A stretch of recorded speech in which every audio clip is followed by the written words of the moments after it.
Sa February 11, 2025 at March 28, 2025, magsisimula na ang campaign period para sa national at local officials para sa midterm elections na magaganap sa May 12, 2025. Ano-ano nga ba ang mga maaaring gawin ng mga kandidato at ng mga botante? Ating pag-uusapan ang mga do's and don'ts sa pangangampanya upang maging responsableng kandidato at botante. Dito lang sa Batas et al. Sa Newswatch Plus.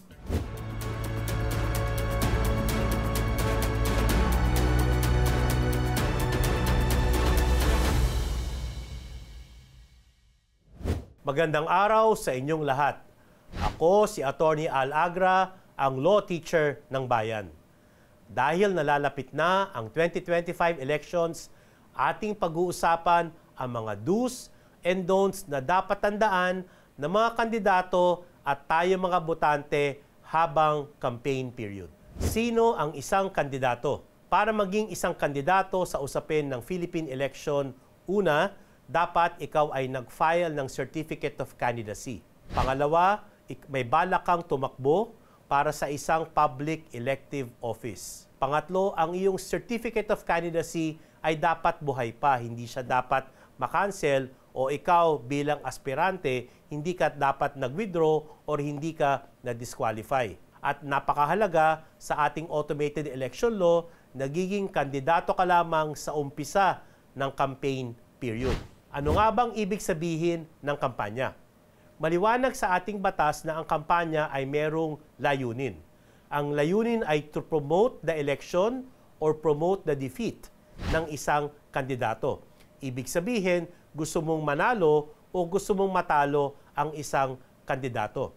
At pinag-usapan nga natin, nagiging kandidato ka lamang sa unang araw ng campaign period. Kaya sa ngayon, wala pa tayong kandidato.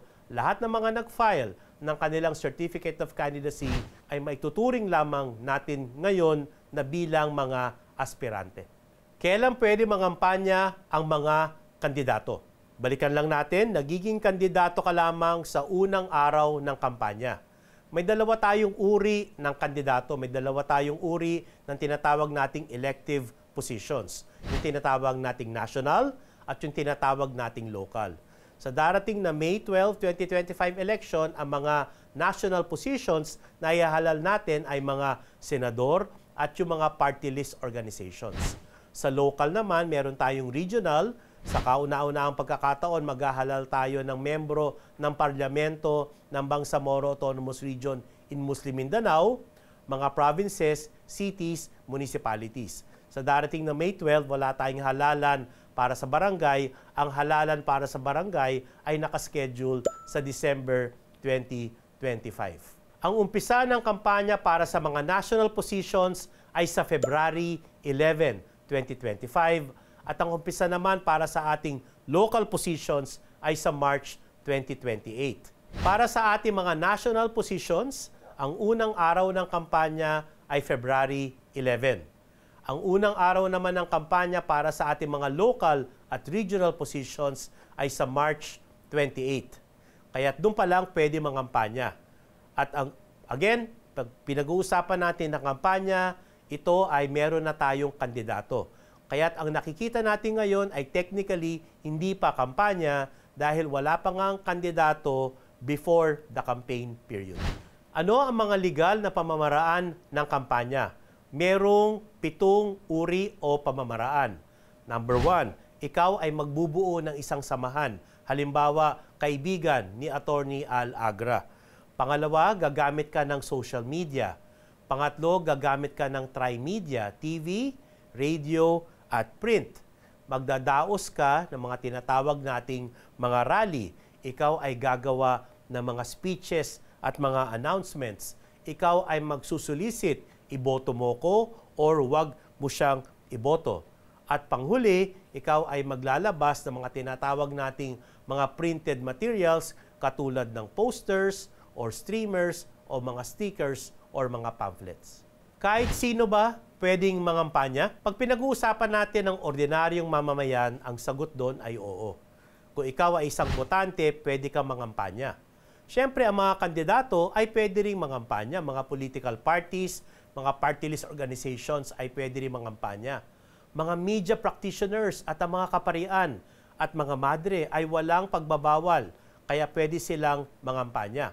Pero sa usapin ng media personalities, pag umabot na ang araw ng kampanya ayon sa ating batas, kailangan sila ay mag-resign or kailangan sila mag-leave of absence.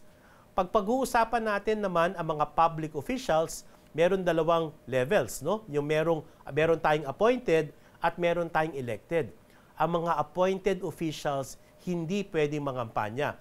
Mga undersecretary, mga members ng government-owned and controlled corporations, mga empleyado ng local officials, ng local government units, ang ating mga public school teachers, member ng military, ang kapulisan, ay hindi pwede mangampanya.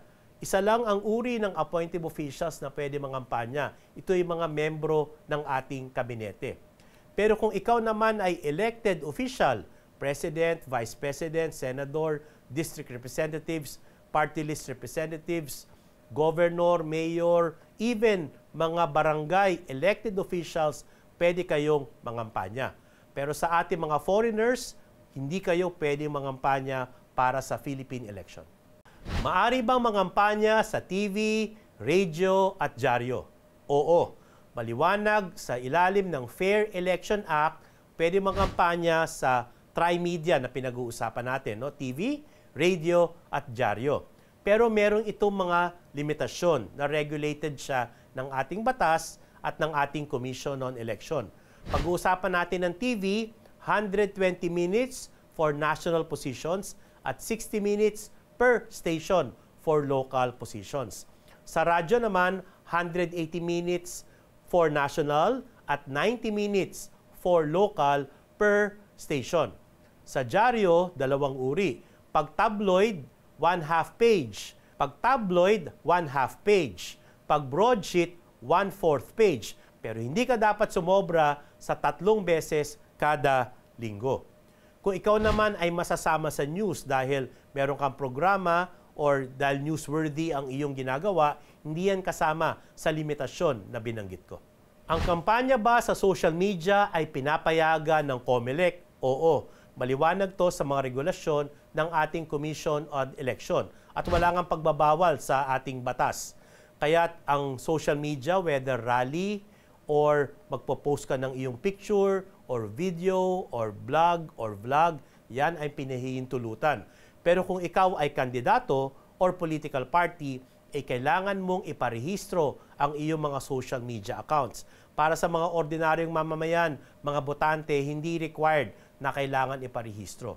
Pero sa ating mga kandidato at political parties, isa pang paalala, kung kayo ay gagamit ng AI or artificial intelligence, kailangan sa iyong mga social media campaign content, kailangan merong disclosure na kayo ay gumamit ng AI. Isa pang paalala, bawal tayo magsinungaling, bawal ang fake news, bawal ang misinformation, bawal ang disinformation dahil baka pwede pa kayong managot sa tinatawag nating cyber libel. Ano ang mga regulasyon ukol sa posters? Una, ang size. Hindi dapat sumobra o mas malaki sa 2 feet by 3 feet. Pangalawa, pwedeng maglagay ng poster sa tinatawag nating common poster areas. At kailangan ito ay probahan ng ating mga COMELEC field officials. Itong common poster areas, ito yung malalaking mga billboards or mga plywood kung saan mga posters sa mga kandidato ay ilalagay mo dito. Ang common poster areas ay pwede lamang sa mga public plazas, barangay centers, or mga public markets. Pero bawal maglagay ng posters sa flyover, underpasses, overpasses, lamppost, waiting shed, public school buildings, at mga public buildings. So bawal po yan. Pinapayagan na ba ang mga billboard sa panahon ng kampanya? Alam nyo po, noong 1986, bawal ang billboards. Pero itong pagbabawal sa paggamit ng billboards ay tinanggal na sa ilalim ng ating Fair Election Act. Dati, kailangan ka pa magpaalam sa COMELEC kung gagamit ka ng billboards. Pero sa ilalim ng panibagong COMELEC resolution, hindi na kailangan magpaalam kung ikaw ay gagamit ng billboard. Walang limitasyon sa size ng ating billboard. Ang limitasyon lamang ay yung distance at panahon kung saan pwede ka magtayo ng billboard. Ano ang limitasyon sa panahon? National positions, 2 months. Hindi ka pwedeng sumobra ng 2 months at para sa local, 1 month naman. Ang distansya para sa national positions dapat hindi kukulang sa 1 kilometer ang distansya bawat billboard at para naman sa local, dapat hindi kulang sa 500 meters apart. Maari bang mamigay ang mga kandidato sa mga botante ng t-shirts at pens? Dagdagan pa natin ng listahan. Pwede ba magbigay ng sapatos? Pwede ba magbigay ng kalendaryo? Pwede ba magbigay ng sigarilyo o mga wallet? Dati, ito po ay bawal. Ngayon po, ito ay regulated. Pwede lamang magbigay ang kandidato ng mga gadgets na ito kung hihingi ng permiso galing sa ating Commission on Election. Dahil kung hindi ka humingi ng permiso or yung permiso at hindi ka binigyan ng pahintulot ng ating Commission on Election, ang pamimigay ng gadgets ay maaring maituring na isang election offense. Pag-usapan naman natin ngayon ang mga campaign materials, permits na kailangan habang campaign season. Kailangan ba ng permit para sa campaign rallies? Dalawa ang uri ng campaign rally, yung physical at yung tinatawag natin na e-rally. Pag physical rally, kailangan mong kumuha ng permit sa iyong lungsod or municipality. Dahil kung walang permit, yan ay isang illegal na rally. Isa lang ang pwedeng maging dahilan ng isang local government unit para i-deny ang iyong application for a permit for a rally. Yan ay kung merong naunang nabigyan ng permit para sa oras at sa lugar na iyon. Paalala rin, kailangan mong i-report sa COMELEC ang rally na yon at kailangan mo kasing i-declare lahat ng iyong gastos and expenses sa tinatawag nating Statement of Contributions and Expenditures. Paalala sa physical rally, bawal mamigay ng libreng transportation, libreng pagkain, libreng inumin 5 hours before at 5 hours after the rally. Pag pinag-uusapan naman natin ng e-rally, hindi yan kailangan ng permit. Kailangan mo lang i-notify na kung kailan mo gagawin ng iyong e-rally, kung anong oras at kung anong petsa. Paalala sa usapin ng e-rally, ang isang kandidato ay pwedeng tumanggap ng regalo galing sa inyo. Pag e-rally, ang bawal ay ang kandidato ang mamimigay ng regalo or gifts during the e-rally. Ano dapat ang size ng mga streamers? Saan ito pwedeng ikabit? Sa streamers, hindi dapat sumobra sa size na 3 feet by 8 feet. Hindi kahit saan pwedeng maglagay ng streamers. Pwede ka lang maglagay ng streamers kung merong rally.